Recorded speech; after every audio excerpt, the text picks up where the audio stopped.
Now, these pieces here for 2010, this is for the book, The Outcasters, A Society of Short Stories, uh, that I issued in 2011. And next week I'll go over the book and some more art from 2011. This is the Rainbow Harmony. This was meant to be a 360-degree panorama. I only showed 5 of the 10 images from the book. So you're looking at Rainbow Harmony. We'll do a little bit of a zoom in, but not too much. That's good.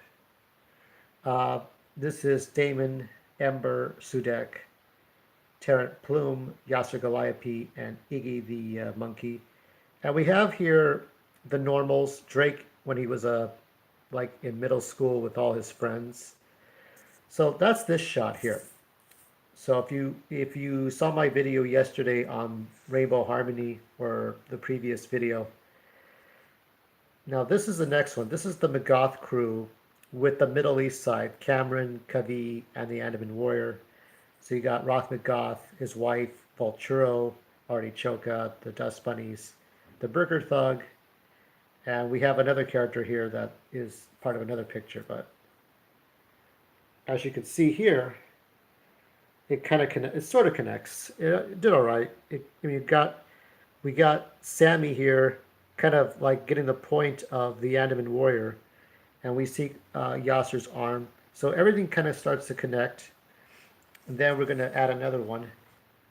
I'm going to move this over. This is this one. This is this one. This is the third one.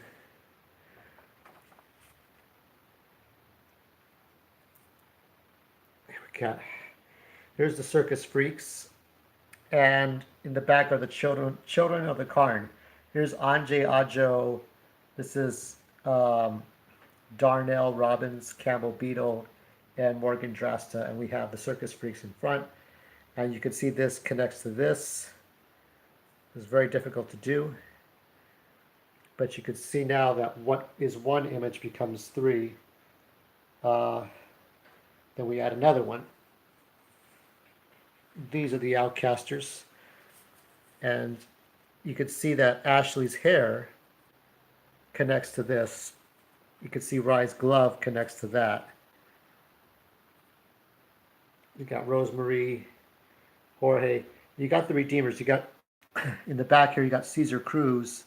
You got Violet, and you got the Armenian. I mean, it's not Violet. You got Little Miss Valentine. She puts her hand on Drake's head. And then you got the Armenian Acrobat. There's so many characters you can think up. Now what I'm going to do is I'm going to move this over. That one's going to go over there. I'm going to put these over. It's hard to explain it the way I'm explaining it. And yet, if I don't explain it this way, ideally it'd be great to have a table. Unfortunately, I'm not a duke who lives in a castle. Could have that big long table for guests, like Knights of the Round Table or knights sitting together. So you could put all these side by side, but this is the way it's meant to be seen. So this one connects. In this one we have the vampire parallel universe characters, and we have the Mexican Avengers. Here is, this one is Alfredo, the first Avenger. This is the second Avenger. This is Francisco and his cat Valiant. We have Gina Convencione, Pablo Montenegro, and we have the Vengabot, which is, you can barely see him at the bottom next to Rosemary. And let me just move this over a bit. Yeah, this was tricky because her elbow, hey, how's it going? Dreamcast 84. I think what I'll do for you, when is your birthday? Did your birthday pass? Because I'm thinking I'm going to do a Dreamcast video of what my favorite Dreamcast game was. I've got a collection over there, right in that cabinet. Dreamcast games are in there. Anyway, back to the art. We've got, so far, all these characters. So that's this. So let's see, next one. This is going to be a little bit tedious. But when I publish the book, the second novel in 2011, I did, it was all in black and white, and it had to be in sort of a white borders. I wish I had the book to show you. Unfortunately, I gave it to a female who didn't appreciate me very much. That's how it is. So she has my book, but I'm not too angry, for I wrote and made better books. Okay, August 2nd. Well, I'll think of something. Maybe around Halloween. Maybe I'll make a Dreamcast video. What Dreamcast games I liked. I still have the Headhunter game. That's actually a bootleg game that I made for not I didn't make it. They had the Dreamcast version of Headhunter, but it never came to Region 1. But I got a bootleg copy of that. Yeah, so okay, so now we have this one here, this one here, this one here. Now this one here is, you can see Sunny's Salon. These are Rose Marie's, her employees. This is a children's haircut salon place, and you can see all these different characters. This is, let me see, Olivia, and that is, oh, I don't remember. Either it's Jen or somebody else. That's Marion, and I think that's Shannon Choi. I made up these names and I can barely remember them. That's Freakenstein. This is Roman and his sister Jalila. That's Professor Glass, who I've now kind of erased from the new canon. And this is the Chinchilla Peekaboo. This connects to this. I had a hard time connecting her elbow. I'm still thinking about that. It happens. You're trying to connect one thing to another thing. You're trying to keep track of all the plates spinning. That's the problem. This one here, this one here, and these. And this here connects to this. This is basically what you have here are the aliens in the back. You've got Oyeye Wambui. You've got her son Kamau. This is the Flavor Flav character I told you about. If you saw my video yesterday, or you saw the first 2010 video, or was it the second? The second one. The second 2010 video, I explained who this guy is. This is Rascal Brown, and next to Jalila. So what this is that all these pages connect to each other. When I wanted to publish a Society of Short Stories, I wanted to have different characters tell their side of the story. So you'll hear from a white guy's point of view, hear a black guy's point of view, a juggalo, a street thug, a Muslim, a politician, different people, different walks of life, the plastics, all the high school cliques you can think of. Think of, especially for you Dreamcast guy, think of all the high school cliques you remembered, the jocks, the geeks. And then you think of the politicians, and you think of the color of race, and you look at the Hollywood actors. How many Hollywood actors defend Islam, or how many are just not trying to be in politics, but they're doing their own thing? And, it's like you look at all these different kinds of people, and that's exactly what this is. So you'll have the wrestlers and the athletes here. You'll have the vampires here. You have the girls, almost like Hooters girls, but maybe or kid-friendly girls.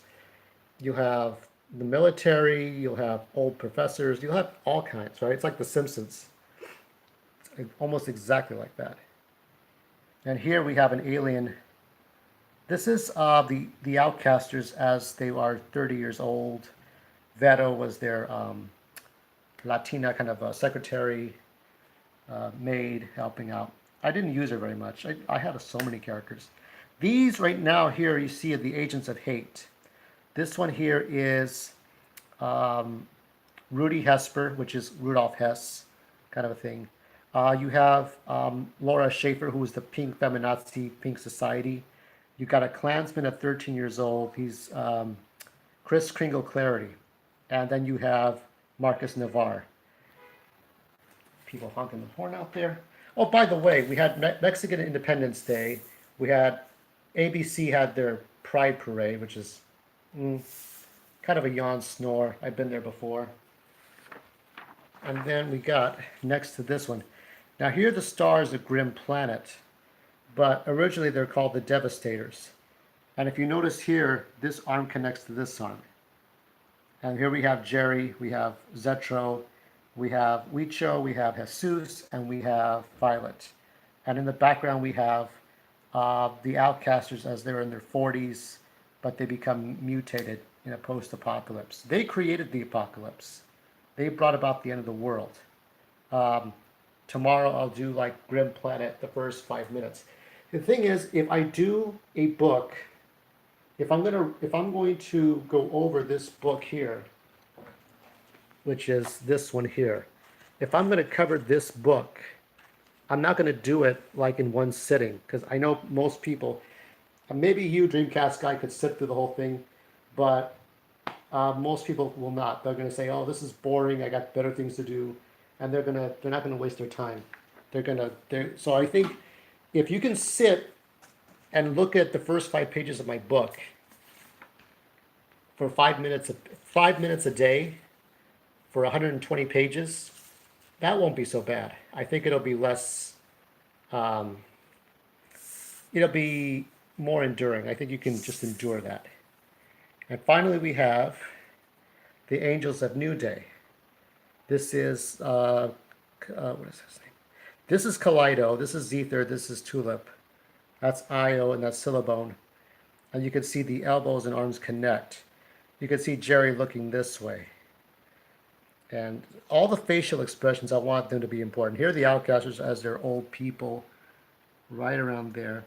And now there's a hand here, but there's something else here, and there's something else here. And I'll show you right now what that is. In fact, I'll bring this over here so I can show you the whole point of this. The whole point of this was to connect everything and make that work.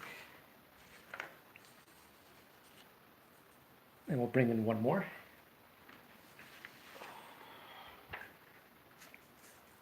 So this one here connects to this one. This was the last piece, and then it connects to this one. So that's about it. Like, that's how I wanted to do it. It was a 360. When you looked at all the images, like, they all connected to each other. Now we can zoom out a little bit. It's kind of a big, colorful mess. I didn't get the proportions exactly right, but I wanted it to be I just wanted it to be something unique, something I hadn't done yet. For like the new art that I'm doing, which is over here, this is going to tell a story. Death and destruction, happiness. You can see this is going to be 3D art, but this is what I'm working on. It's sort of like origami. We have 2 different sides. I don't know if you remember your childhood very well as far as kindergarten. There used to be a doll that would tell the story of Little Red Riding Hood. You would have one face be the wolf and one face be grandma, and you could turn it over and it's Little Red Riding Hood. And that's how you tell the story of Little Red Riding Hood, with one doll. And that doll told the story. Kind of like pop-up stuff, but that's what I wanted to do with that.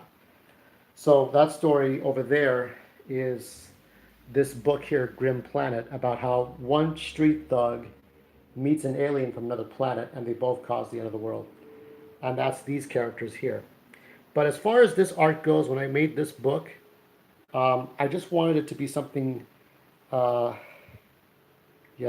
it's just, oh, I'm sorry, Dreamcast guy. I keep getting, why do I keep doing that? Yeah, I'm sorry, Dreamcast, no, he's cool. I keep getting the 2 mixed up, Dreamcast guy and Dreamcast 84. Yeah, but anyway, yeah, hopefully, I don't know, if you have any questions about it, like I said, I'm going to start presenting the Grim Planet Monday through Friday. I think I'll stick to weekdays. I'm going to stick to weekdays, 5 minutes a day, so 5 pages per day.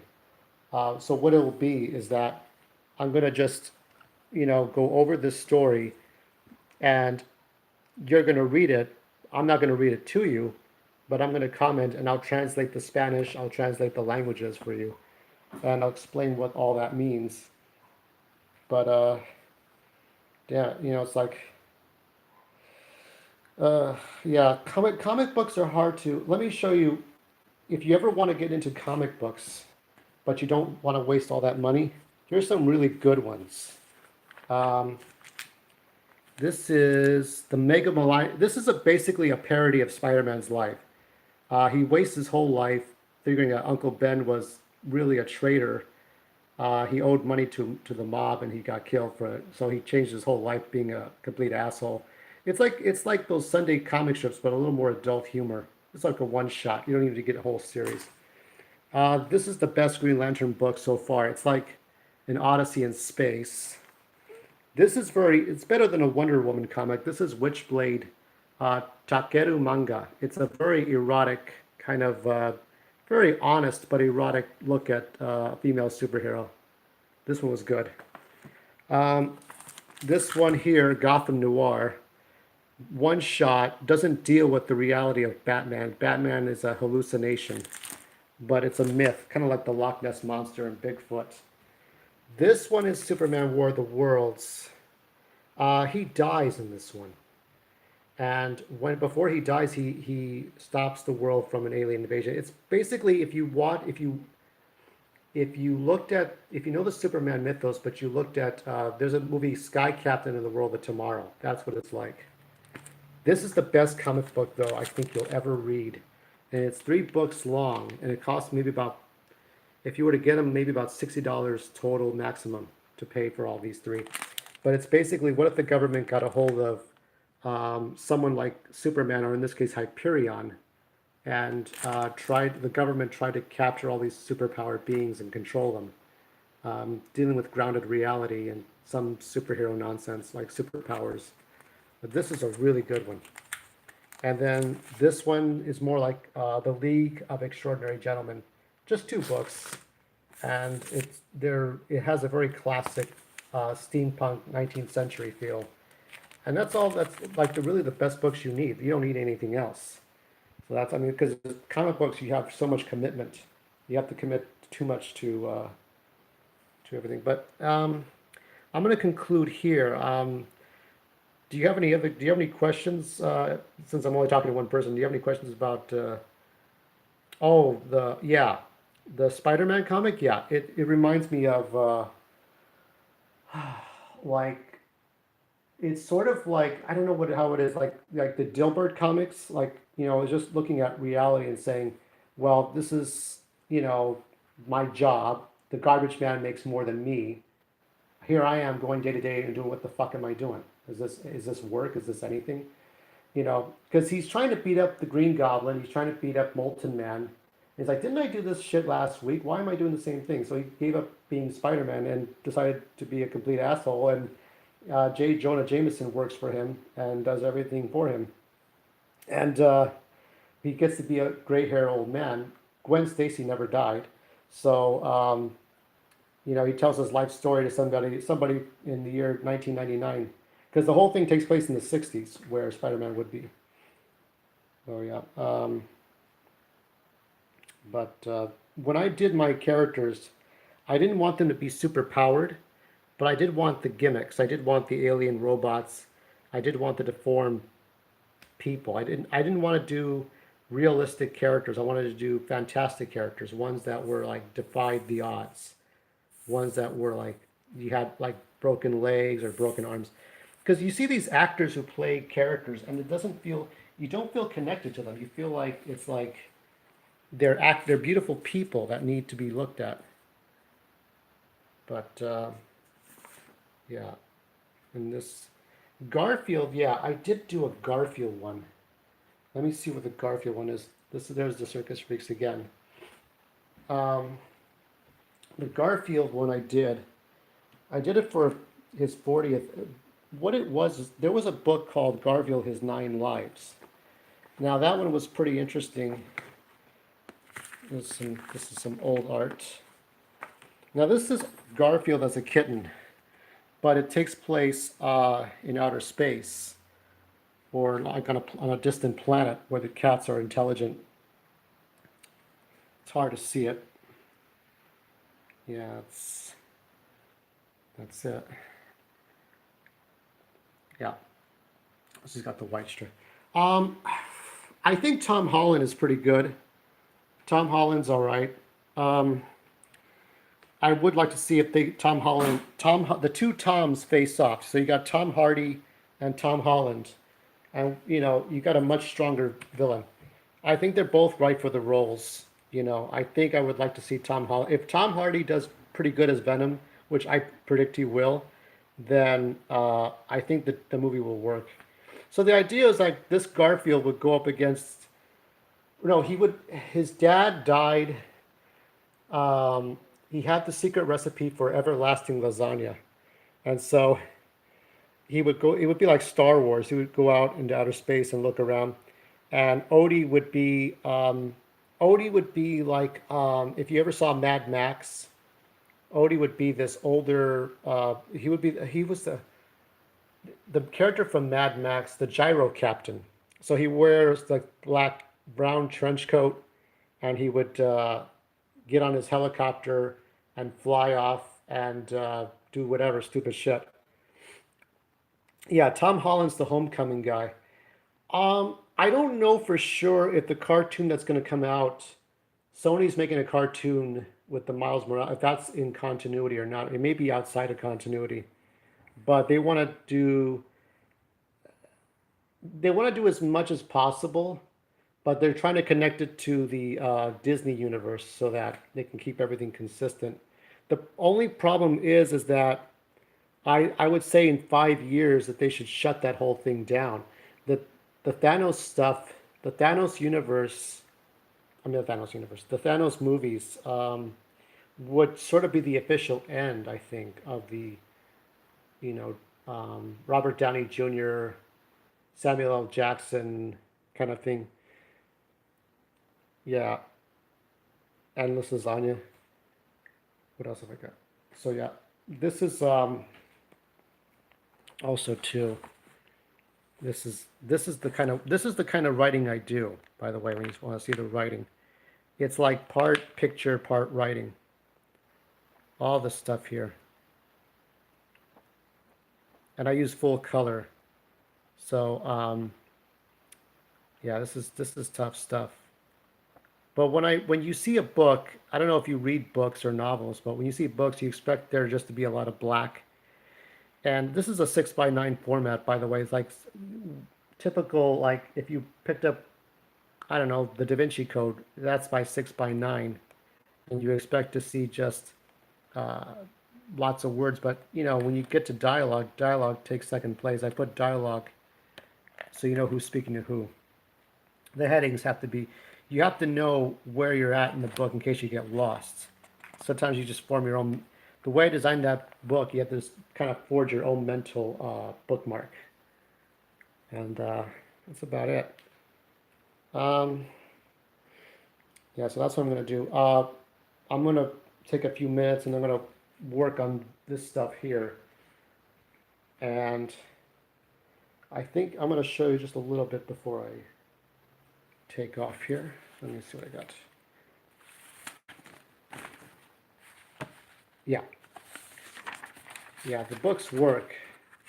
The books work, but the problem is, don't ever go to a fucking book club. I don't know if you saw my video on the second video I took the trail.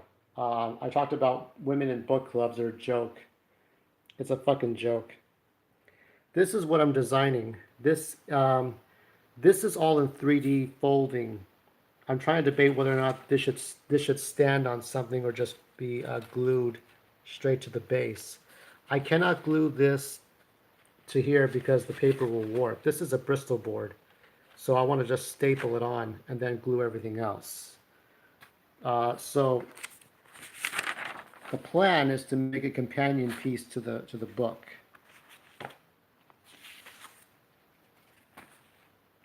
Miles per hour. Oh, yeah. Let me see what I got here. So we got Tails. We got Sonic. I did some Sonic comics, but I gave those up because it's just they weren't that exciting, and it's based on everything that's been done before. And somewhere I have, oh yeah, Amy Rose. That's Amy Rose here. Let me see what I got here. I'm coming up with a board game that reflects the Spider-Man. I come up with all kinds of stuff. Okay, this is side A. So this is done, but everything is not glued together. What you saw in the bin here, that's finished. This side A is done. This is side B. This has to be finished. This has to be, I started on a little bit of this. I haven't done most of it. The head here goes to this hole. So what it is that the 3D head is here, it goes through this hole and comes out the other side. That's how it's supposed to go. So Jerry is like two pieces. So you see the human side, it opens up, and then this head here pops up and comes out this way. And meanwhile, you'll see all these three-dimensional, like origami kind of things on both sides. And it's all on this Bristol board in which you'll see both sides. So if you can imagine the head coming out this way, and then you flip it over, it's life and death. So that's what it is, life versus death. And I have it all, mapped out. These are some other ones for future ones. And I'm going to compose some music later. And I have this thing, but it doesn't work much anymore unless I put batteries in it, which is a lot of work. Or I can use this, which I can use to compose. This is not a harmony Casio, this is a melody Casio. That would be the easiest way to do it. I try to do it the easiest way. This is the most work I can do without having other people around because I do not have I have 24 subscribers, okay?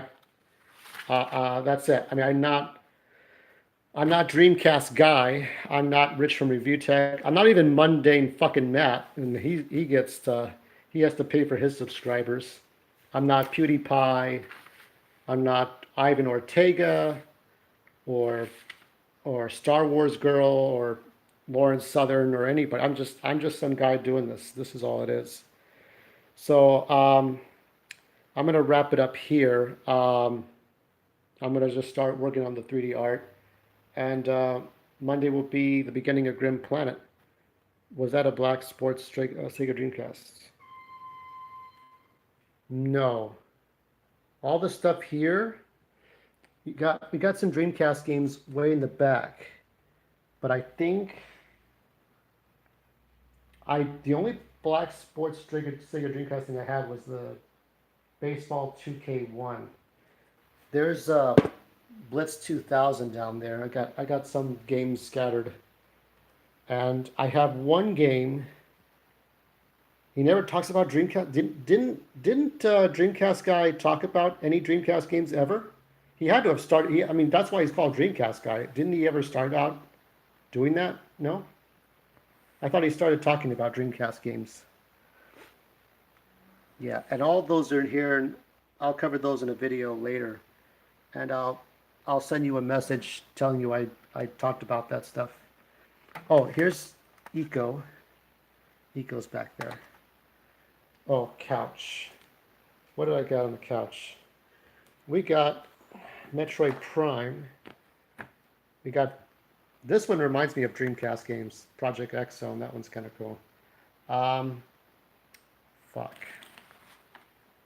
We got Star Trek down there. Got Sonic. This is one of the few Sonic comics I got. No. Yeah, no, I don't know which one it is. I've got so many other. I got all the rareware games from the N64, Banjo-Tooie. That's why I kind of got out of that, because you collect so many things and you just don't feel like collecting anymore. From reading from a book. Yeah. I don't know. It's funny to watch and read some of that stuff. I don't. They're still making games, aren't they? I think they're still making Dreamcast games, but like they're like low budgety games.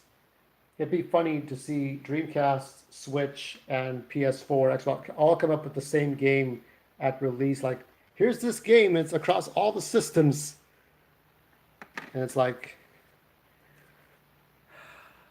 yeah, these are some of the NES games, and yeah, I think my Dreamcast itself is somewhere else in the house, but all the games are there, and that's it. Yeah, that's it. 10 yard independent games, right? Independent games. I got a GameCube after that, and I bought GameCube games, and I moved on to Xbox 360, and then finally uh, I got a Wii, and then 3DS.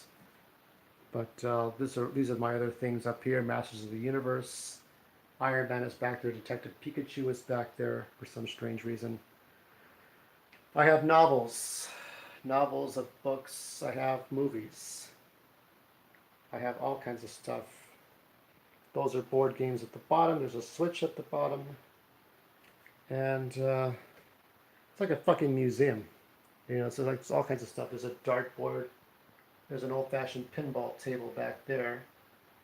Uh, Interstellar's a good movie. That's down there. And we got Ninja Turtles. That's it. This here is a shogi board, which is Japanese chess. There's all kinds of stuff. The one Dreamcast game I thought I would want to play, just because it was so awkward, was Typing of the Dead, where you got the keyboard and you just punched letters. You learn how to type better, but then you took out zombies. That one's a good one. Yeah, it's a burnout. Um, but I did pick up one game online, which was Wasteland 2 Director's Cut for the Switch. That one's all right. It uses the Unity engine, but um, I do. The sad thing is I do not work a regular job. So at some point, when the government can no longer help me, I'm going to have to just, or my family can no longer help me either. I'm out the door. I got some of these other books. This is good. Kafir Boy, Killing Monsters, a book about children and get into politics. All this stuff you see here, that's how it helps me write the books. And that's about it. Yeah, it's the best learning typing game. Okay. Yeah, I'm going to go ahead and, let's see. What time is it now? Let me check my time here. Yeah, it's 12:50. I'm going to go ahead and like use the restrooms and stuff. Oh, I'll show you this one last thing here. This is a good one. The funny thing was, this one was $80 plus tax at Target in Whittier. I'm not sure what state you're from or what city, but Whittier had this one for $80. If you go to the one in Commerce, it's like $12. So you're saving $70 plus tax if you just go one city over and pick up the same game. It's ridiculous. And I use a link mod for that, so it feels like you're playing Breath of the Wild, but it's more of a tower strategy defense. So I'm gonna put the Outcasters here, and I'm gonna say some closing thoughts. All the art I'm doing now, it really matters because all the writing I'm doing. The problem is I only sold a handful of books. I only did a handful of things. Now, not only do I have collectors burnout, I have artists burnout in writing. So I'm going to pan from right to left here. So all the stuff I've been doing for the last 23 or more years, as I got to be 40, and I had a hard time with volunteering, I had a hard time with, making friends, forging relationships. I never got married, never had kids. All this stuff I'm doing now, it's I'm doing very little of it. Even the books and the writing. So if I do art, I do art for me, and I don't do it very much for other people, unless they really seriously ask for it. And I just kind of just I'm a little more selfish these days because most people they want me to help them, and I do, but people don't help me much in return. That's how it is. So yeah, the idea was that this last piece connects to this one, and it goes in 360. So it's 10. It's like a 10-sided circle, and you could see all the characters in a circle, or it could be outward, an outward circle. So we'll leave it at that, and I'm going to be signing out. Be kind, be cruel, but be you. And remember that was as we start the fall season, we just try to make some new beginnings. Peace out.